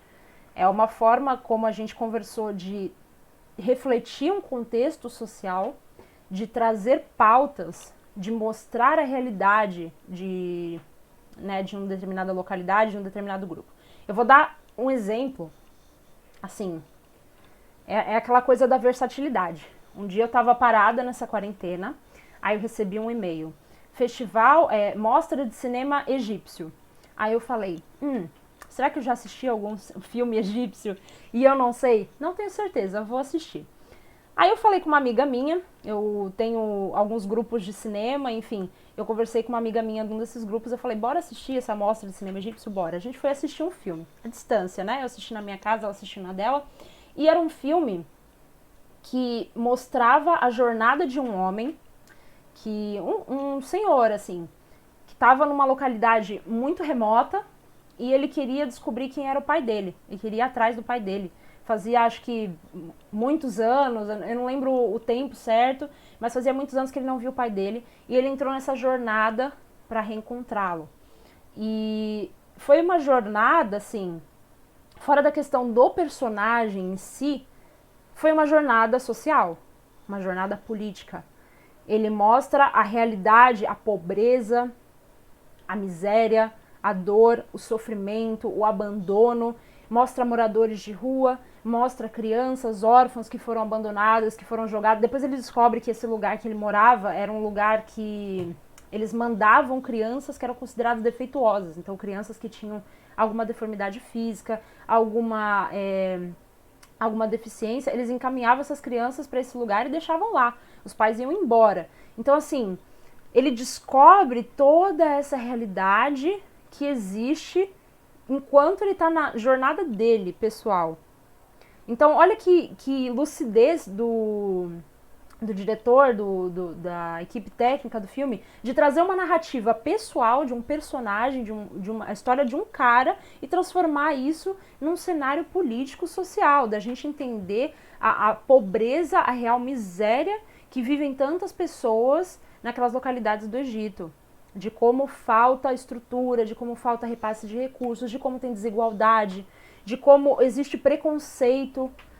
Então, eu vi aqui que alguém perguntou o nome do filme, eu vou mandar por inbox também, gente, porque eu anoto todos os meus filmes e a minha cabeça não... no momento eu não vou conseguir lembrar exatamente o nome do filme, mas eu vou mandar. Eu mando pra quem perguntar, eu posto, enfim, eu posto nos stories. É uma boa ideia essa, eu vou postar nos stories os filmes que eu mencionei aqui, enfim. E é um filme que traz um contexto político. Então, se você for parar pra pensar, como que eu vou fazer uma transformação sem necessariamente me candidatar a alguma coisa ou entrar no movimento social e ir lá, levantar a bandeira e tal. Se eu não quero fazer isso, como que eu vou fazer? Por pesquisa, produção e ser criativo. O cinema abriu as portas para as pessoas criarem seus projetos independentes, levarem filmes, mostrarem realidades, exporem o que está acontecendo de fato, em caminhos alternativos, sabe? Que também não está errado. Existe o caminho da pessoa que quer trabalhar diretamente com a política, existe a pessoa que quer ter uma criação, que faça uma denúncia, faça uma crítica, abra um debate, abra um diálogo, mas que não necessariamente ela queira entrar num cargo político. Então, isso se estende também em livros, claramente se estende em outras peças, né, outras produções artísticas, mas no cinema ela é uma sacada muito forte porque você está com audiovisual, você pode filmar o que está acontecendo. Você não vai só interpretar e colocar numa letra de música ou escrever ali no teu cantinho e publicar esse livro. Você vai expor a tela para todo mundo ver aquela realidade. Então, o cinema, para mim, tem alto potencial de causar transformações políticas e, considerando especialmente o Brasil, acho que tem inúmeros filmes que podem expor pra gente realidades duras de se ver, mas que precisam ser vistas e precisam de justiça. A gente tem que pensar que toda forma de expressão, seja... O feminismo tem uma frase muito marcante em que o pessoal é político. E eu acho que na arte, o artístico é político. Todo produto artístico tem o potencial de ser, sim, uma peça de transformação, um agente transformador. Pergunta na Twitch da Julie de Batom. Ela pergunta, você acha que além da mulher diretora reproduzir machismo nos seus filmes, também pode existir o estereótipo na história por influência de homens em outros cargos, como na produção executiva, etc? Muito, muito. Muitas vezes essa mulher, ela é colocada numa posição de... Vamos lá, ela é diretora do filme, mas ela tem ali a produção executiva que exerce um poder sobre ela. A produção executiva é o dinheiro, é o financiamento, é o recurso. Então, como que eu vou produzir um filme do meu jeito se eu não tenho autonomia, se eu não tenho liberdade para conversar, se eu não sou produtora, eu sentar com esse produtor e falar, olha, eu acho que o projeto tem que ir por esse caminho, por esse caminho, por esse caminho. A visão do filme vai ser muito influenciada pela produção. Tem até uma série nova na Netflix, que é Hollywood, que chama. E ela fala sobre os primórdios de Hollywood, sobre toda a formação do cinema hollywoodiano, toda essa ilusão, a magia de Hollywood. E uma das coisas que ela coloca muito na mesa é o fato do poder que o produtor exige, ou que o produtor exerce, desculpa, sobre as peças produzidas. O produtor tem muita influência no filme. Ele que vai disponibilizar para você o teu recurso. Então, de que adianta você ser o diretor, se você, a diretora, se você não vai ter autonomia com a tua equipe de conversar, de colocar a sua visão? Então, isso é muito importante, é uma pergunta muito interessante. Muitas das produções dirigidas por mulheres são dirigidas, escritas e produzidas por elas, tá? Muitas vezes a diretora, ela assume todos esses papéis porque ela quer ter justamente a visão criativa e o encaminhamento que ela imagina para o filme. Por que isso acontece também? Eu acho que é legal pontuar que a mulher, ela tem que fazer, às vezes, todos os trabalhos para ser reconhecida por um. Então, ela vai fazer o trabalho de direção, produção, de escrita. Ela vai ter um olho em tudo, porque ela precisa mostrar que ela consegue, né? Essa prova, essa necessidade de provar a sua relevância também é fruto dessa estrutura patriarcal que a gente vive, que a gente tem que estar sempre provando que a gente consegue fazer mais e mais e mais e mais, tá? Então, eu sou diretora? Eu sou diretora, mas eu também tenho que entender de todo o resto. Porque senão, eu não tô muito bem para ocupar a minha cadeira. Alguém quis bancar esse projeto porque tem alguma relação com a diretora, sabe? Esse tipo de coisa acontece. E essa necessidade de estar sempre se provando também eu imagino que seja uma coisa muito exaustiva, porque pensa, você não conseguir ter uma equipe ali que te apoie, endosse o que você está falando, é muito complexo. E ainda mais no universo hollywoodiano, a gente colocando que os filmes têm produção caríssima, né, valores que a gente nem imagina. Eu nem consigo imaginar a imensidão do que são, sei lá, $1 bilhão. Eu não consigo mensurar o quanto que é isso para uma bilheteria, para uma produção. Então, veja, você lá, tendo que produzir o seu filme, tendo que administrar tudo isso e tendo que fazer sozinha porque as pessoas não acreditam que você consegue. É uma carga muito pesada. Então, eu acho sim que acontece de mesmo a mulher sendo diretora, ela sofrer, né, essa pressão aí da visão masculina que está na produção. No Instagram, pergunta do @Ravena e seus bigodes. Na sua pesquisa, em comparativo com a vida real, você identificou atitudes semelhantes nas profissionais com os profissionais dos filmes, justamente pelo machismo enraizado na sociedade? Tá. Eu acho que mais uma coisa interessante, tá? O livro, ele traz algumas pesquisas, como eu falei pra vocês, relacionadas ao cinema, mas também sobre jornalismo. Porque, obviamente, eu estava analisando o impacto, né, que esses estereótipos vão ter na profissão. Então, a pesquisa também traz, naturalmente, o lado do jornalismo da profissão. E você olhando os números no Brasil e nos Estados Unidos, né, que são os países comparados nesse livro, eles são um reflexo muito forte do que está acontecendo, do que é exibido nos filmes. Temos pouquíssimas mulheres no Brasil, jornalistas, em posição de liderança comparado com jornalistas homens. As mulheres ocupam maior parte do meio universitário, existem atualmente mais mulheres se formando em jornalismo do que homens, mas no campo profissional ainda existe muita disparidade. Nos Estados Unidos a mesma coisa, as mulheres que trabalham em televisão, no jornalismo no exterior, nos Estados Unidos, os números são baixíssimos comparados com os números de homens, né, ocupando esses cargos de liderança e cargos maiores do que o de reportagem, enfim. Isso é tão alarmante, é tão preocupante, porque você tem mulheres se formando que não conseguem exercer a profissão, porque elas não têm espaço para exercer a profissão, porque estão lá os homens, os meninos, os filhos dos homens, os mesmos homens e as corporações e as famílias e todo mundo e essa coisa maluca.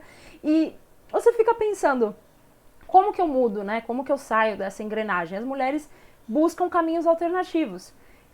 Uma das pesquisas mencionadas no livro mostra que a maior parte das jornalistas no Brasil se identificou mais em ir para o meio digital do que trabalhar nos veículos tradicionais de imprensa, porque ela não encontrou oportunidade. Existem ainda questões relacionadas que não são necessariamente mencionadas no livro com tanta vivacidade, porque são alguns dos filmes, não todos, tá? Mas existem questões também de violência que acontecem, de assédio, e é tudo muito verdadeiro.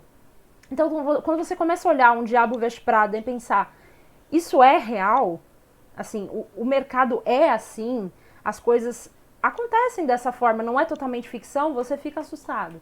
Então, é uma realidade que precisa ser modificada e espero que seja, espero que cada vez mais as pessoas estudem essa pauta, entendam a necessidade da gente estar valorizando os profissionais jornalistas, as mulheres que estão aí nas redações, que estão nas televisões, nas rádios, nos meios digitais também, e entender que a presença simplesmente delas não é o suficiente. A gente precisa que elas ocupem, sim, cargos maiores, que elas possuam sua própria voz, que elas possam ter ali uma autonomia no trabalho que muitas vezes é mais direcionada para o universo masculino.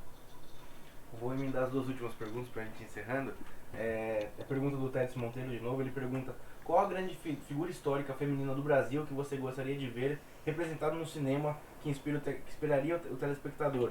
Já que a maioria das vezes estamos acostumados a ver histórias de estadunidenses, como ele disse. E outra pergunta já pra gente encerrar também, de novo do Baca Caroto, qual é o seu próximo passo na carreira? Tá. Uma figura feminina que eu gostaria de ver em um grande filme? Contar a história dessa pessoa. Vamos lá. Eu vou pensar num filme, assim, gigantesco, um filme a nível Vingadores, a nível Harry Potter, sabe? Aquela coisa, assim, gigantesca. Eu queria muito ver um grande filme de Elis. Um grande filme de Elis Regina. Eu acho Elis Regina uma figura maravilhosa, não só artisticamente, mas politicamente. Uma pessoa eloquente, coerente, completamente além do seu tempo, completamente à frente. Uma pessoa, assim, de uma sensibilidade enorme. E eu adoraria ver um filme de gigante bilheteria sobre ela. Nossa, eu acho que eu também... São tantas pessoas, são muitas mulheres. Eu adoraria ver um grande filme da Pagu, eu adoraria ver um grande filme da Marielle, eu adoraria ver vários filmes de mulheres que, sabe, inspiraram mudanças e acontecimentos, né, movimentos, pessoas assim que transformaram a realidade. A gente tem que sempre pensar, né? O feminismo, o que o feminismo faz hoje? Não é só o que o feminismo faz hoje que importa, é o que a história dele trouxe pra gente. Se não fossem aquelas mulheres lá atrás, a gente não poderia votar ainda. Se não fossem aquelas mulheres lá atrás, eu não estaria publicando um livro hoje com o meu nome. Muitas mulheres publicaram vários livros em pseudônimos masculinos. Muitas jornalistas trabalharam por anos com nomes masculinos, porque elas não podiam assinar jornal. A imprensa feminina em si teve que usar de nichos, ela teve que ir para determinadas páginas feitas por mulheres para conseguirem escrever, então elas não conseguiam escrever num veículo normal, elas tinham que ter páginas só para elas. E se a gente não valorizar essas pessoas, o que a gente está fazendo, sabe? É atualização, mas também reconhecimento. Reconhecer a importância, o valor dessas mulheres em quem nós somos hoje. É uma fala muito recorrente da Michelle Obama. Quase toda vez que ela faz algum discurso, ela fala muito sobre isso, sobre a importância da gente valorizar as mulheres que vieram antes de nós, os homens também que contribuíram de alguma forma proativamente para a causa, e valorizar como essas pessoas moldaram a nossa sociedade como está hoje, que ela tem os seus defeitos sim, tem muita coisa a ser melhorada, mas ela também mudou demais, mudou enormemente. A gente não poderia fazer muitas coisas, a gente não poderia se vestir de várias formas, não poderia ouvir várias coisas, não poderia estar presente em vários lugares se não fosse os movimentos feministas, todas as coisas que aconteceram. Então, a nossa vida hoje ainda depende de muitas mudanças, demanda muitas mudanças, mas ela é bem melhor do que era em 1920, entende? A mulher brasileira hoje ela é muito mais independente do que ela era em 1920. Então, não adianta a gente só falar também do novo, mas também reconhecer, estudar, entender a importância dessas mulheres, o que elas trouxeram, né, pra gente de valor. Eu acho que... são tantas emoções, gente, são tantas emoções. Eu acho que é muito importante a gente sempre buscar conhecimento. E uma das coisas que eu trago com esse livro de coração, eu realmente acredito nisso, é que eu quero que pessoas que não conheçam o movimento feminista, que não são feministas, pessoas de fora da nossa caixa leiam também, entendam e busquem conhecimento e busquem entender o que está acontecendo, o que é esse movimento, por que a gente fala de igualdade, de equidade, de representatividade, o que isso significa. As pessoas que a gente já conversa, é lógico, elas vão estudando, se aprimorando. Mas olha que legal a gente chegar nas pessoas que nunca ouviram falar sobre isso. E a gente ter a paciência, né? A sensibilidade de explicar, de estar ali conversando, de estar enriquecendo o diálogo. Muitas pessoas me falam, mas como que você fala com gente que é completamente conservador? Como que você fala com o público mais velho? Como você fala com as pessoas de outras gerações que não entendem as pautas que você está trazendo? Meu, eu tenho que conversar. Eu tenho que buscar um meio termo, eu tenho que entender a situação, a cultura que ele cresceu, ele se formou e trazer um pouco da minha. E mostrar o que isso pode agregar para ele, o quanto isso vai agregar, o quanto vai ser legal ele entender como a sociedade está mudando, né? E como ele pode mudar junto, que como eu falei aquela hora para vocês, eu não acredito que a mudança é jovem, a mudança está em todo mundo, sabe? Todo mundo pode ser um agente transformador, qualquer idade. É aquela história do você não precisa aprender a andar de bicicleta quando você é criança. Você pode aprender a qualquer idade. Você pode aprender a nadar, você pode fazer uma faculdade, você pode mudar de profissão, qualquer idade. A transformação ela é constante, nós somos seres evolutivos e cíclicos. E eu acho que quando a gente fala de feminismo, de pautas sociais em geral, é importante ter isso em mente, que nós somos seres evolutivos e estamos em constante mudança. E eu não vou lembrar a segunda pergunta. Qual é o seu próximo passo na carreira? Meu próximo passo na carreira, com certeza, é escrever muitos outros livros. Eu queria já estender essa pergunta para fazer meus agradecimentos, porque vocês estão aqui comigo há quase 2 horas. Eu sabia que eu ia falar muito. E eu agradeço todo mundo que está aqui comigo, perguntando, participando. Eu tô vendo comentários de vocês aqui no Instagram. Eu não tô conseguindo responder todo mundo, mas eu tô vendo. E, gente, muito obrigada, de verdade, de coração, do fundo do meu coração, vocês estarem aqui comigo hoje. É uma quinta-feira à noite que muita gente teve aula na faculdade, muita gente teve um monte de coisa para fazer, saiu do trabalho correndo. Eu recebi várias mensagens de pessoas que estavam curiosas com o meu tema, queriam saber mais, mas disseram que o horário ficava meio fora. Então, essa live vai ficar salva.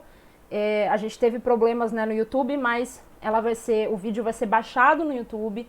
Então, vocês podem assistir depois, a gente pode estar conversando abertamente no meu Instagram. Se vocês tiveram alguma pergunta que vocês não quiseram colocar aqui e ficaram com vergonha, por favor, me mandem no Instagram, eu vou responder todo mundo. E é assim, maravilhoso estar aqui hoje. Eu sou uma pessoa extremamente sonhadora, eu vou lá no alto, então às vezes eu não sei se eu vou chegar lá no alto, mas hoje, dia 22 de outubro, eu sei que eu posso dizer que eu cheguei. Eu cheguei e eu consegui publicar meu livro e estar conversando com vocês, meus amigos, pessoas que são novos amigos, todas as pessoas que estão aqui interessadas e querendo conhecer e saber mais do meu trabalho, da minha pesquisa. Isso é maravilhoso, eu estou muito feliz e muito grata. Eu vou responder só mais uma coisa que eu vi ali no comentário, que qual será o tema do próximo livro. Como eu falei, essa pesquisa é continuada, então eu acredito que eu vou trabalhar ainda um pouquinho mais a questão dos estereótipos, mas eu vou trazer um pouquinho mais de olhar de semiótica, porque eu tenho muita curiosidade em explorar a parte de semiótica, que é um estudo muito interessante. Gente, esse livro é fruto de muito, muito, muito carinho e muito amor e muito esforço também. Todos vocês que estão apoiando aqui na live e também comprando o livro, eu agradeço do fundo do meu coração. É meu sonho trabalhar como escritora unicamente, né, que a gente sabe que é um mercado que muitas vezes ele é dividido. O escritor ele acaba tendo outras profissões, né, a profissão de sustento, a profissão do escritor, e não, eu quero trabalhar como escritora unicamente, quero dedicar minha vida a isso, à escrita, ao conhecimento, a conversas e a transformações. E vocês estão fazendo parte desse sonho hoje, então eu agradeço muito. Estou um pouquinho emotiva, mas eu agradeço demais todos os amigos queridos. Eu queria fazer alguns agradecimentos especiais. Eu agradeço imensamente minha mãe, como eu falei anteriormente, ela é a minha maior inspiração. E, inclusive, ela é a homenageada desse livro. Então, mãe, você é minha joia. E obrigada por me apoiar em tudo. Por mais que às vezes eu fique que nem uma doida correndo pela casa, cheio de pesquisa, cheio de artigo científico um em cima do outro. Isso tudo é só uma empolgação, mas esse trabalho é muito importante para mim. Eu sinto que é o trabalho que eu vim para fazer. Conversar, educar, conhecer pessoas, aprender e tudo isso junto, descobrir. Então assim, eu queria agradecer muito minha mãe, queria agradecer muito ao Kaique que está aqui, meu namorado, que vocês não estão vendo, mas ele está aqui me ajudando toda a parte técnica. Ajudando toda a parte técnica. E obrigada pelo seu tempo, pelo seu carinho, pela sua dedicação. Muito obrigada a toda a minha família que está aqui. Eu estou vendo os coraçõezinhos de vocês. Amo muito vocês. E obrigada a Kailane, que está no outro lado da sala, me ajudando também. Eu acho que ela tá em silêncio do outro lado da porta, mas também muito obrigada, que ela me ajudou com este penteado, gente, refinado. Então, não, todo mundo que tá... Gente, vocês são incríveis, assim. Eu não vou lembrar do nome de todo mundo que me ajudou, então eu estendo esse agradecimento a todos os amigos que participaram, que deram suas opiniões, que leram esse livro. Muita gente leu na época que estava na monografia, no artigo, viu minha apresentação em congresso, e todos vocês, todas as opiniões, todos os filmes, tudo que vocês me falam, toda essa positividade me ajuda muito. Os professores maravilhosos que eu tive, desde a época da escola, eu valorizo muito todas as pessoas que passaram na minha formação. Como eu falei, eu tive a formação acadêmica toda... eu fui para vários lugares, então eu agradeço a muita gente, muitos professores, em especial o professor Robson, que acreditou muito no meu trabalho, foi meu orientador de monografia e seguiu sempre sendo incentivador, por mais que eu ficava, às vezes, ansiosa com o trabalho, com os resultados. Ele sempre foi uma pessoa que me colocou num lugar de mais tranquilidade, falou, vai com calma, vamos conversar, vamos explorar esses assuntos, vamos ver o que a gente pode fazer. E... professora Raquel, professora Nara, todas as professoras que me apoiaram muito na faculdade, muito obrigada. E eu não quero esquecer de ninguém, eu não quero ser injusta, então eu não vou falar mais nomes porque eu não quero esquecer de ninguém. Mas muito obrigada, gente. Desculpa aí a gente estender para quase 2 horas. Eu sou um pouquinho tagarela, mas eu espero que vocês amem esse livro como eu amo, aqui na Twitch, né? Kaique está me notificando que eu não tenho noção de espaço. Eu espero que vocês adorem esse livro. É uma pesquisa que vai continuar. Eu vou adorar conversar com vocês sobre ele, então se vocês tiverem dúvidas podem me mandar. E lembrando do cupom de desconto, tá? Vocês podem adquirir, me mandem o nome e e-mail na inbox do Instagram, que eu vou mandar pra vocês. Também. Beleza, Kaique já anotou os nomes ali de alguns que já mandaram. E podem seguir mandando. Até daqui a pouco eu vou anotar o nomezinho de todo mundo e eu mando pra vocês por e-mail o cupom pra você adquirir na editora Apres, editoraapres.com.br. Tá bom? É isso, gente. Muito obrigada. E para quem tá assistindo essa transmissão depois, muito obrigada a você também. Mesmo que não esteve aqui ao vivo interagindo com a gente, sinta-se à vontade para vir conversar no Instagram, né? Para quem tá assistindo na Twitch, @beviana4, eu estarei lá respondendo tudo, assim, falar sobre tudo, vamos conversar, vamos devagar, falar sobre feminismo, cinema, jornalismo, falar sobre filmes e muitas coisas mais. Temos uma programação continuando essa semana no Instagram, então fiquem ligados, eu vou continuar lá conversando com vocês, trocando ideias, e é isso. Muito obrigada. Boa noite pra vocês. Deixa eu ver aqui onde que eu vou encerrar. Eu vou descobrir. Adiós. Deixa eu ver. Aqui.